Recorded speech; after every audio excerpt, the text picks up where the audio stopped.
எந்த சூழ்நிலையானாலும் அவரை நம்புவேன். என் வாழ்க்கையை முடிந்தாலும் அவரை நம்புவேன்.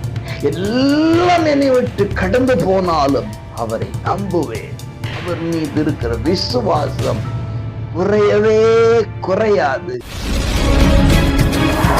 அன்பானவர்களே, இயேசுவின் இன்ப நாமத்திலே உங்களை மனதார வாழ்த்துகிறேன். ஏசப்பா உங்களோடு இணைந்து இருந்து உங்களை ஆசீர்வதிப்பாராக. கொலோசியர் 2:7 விசுவாசத்தில் உறுதிப்பட்டு ஸ்தோத்திரத்தோடு அதிலே பெருகுவீர்களாக. எதிலே? விசுவாசத்திலே பெருகுவீர்களாக. எப்படி? ஸ்தோத்திரத்தோடு.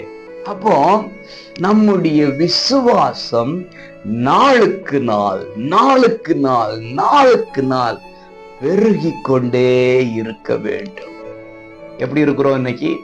ரட்சிக்கப்பட்ட ஆரம்ப காலங்களிலே நாம் கொண்டிருந்த விசுவாசம் ஆணித்தரமானதா இருந்தது, மிக உறுதியா இருந்துச்சு.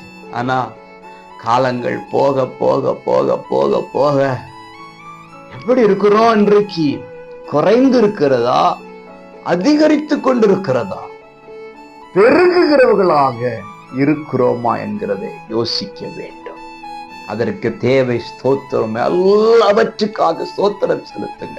கர்த்தர் கொடுத்தாலும் கொடுக்காவிட்டாலும், கொடுத்ததை எடுத்தாலும், ஜெபம் கேட்கப்பட்டாலும் கேட்கப்படாவிட்டாலும் ஸ்தோத்திரம் ஸ்தோத்திரம் என்று சொல்ல சொல்ல ஸ்தோத்திரத்தினால கிருபை மட்டுமல்ல விசுவாசமும் பெருகும். ஸ்தோத்திரிங்க. இன்றைக்கு உங்கள் விசுவாசம் பெருகும். விசுவாசத்தினால் ஆசீர்வாதமும் உண்டாகும். God bless you.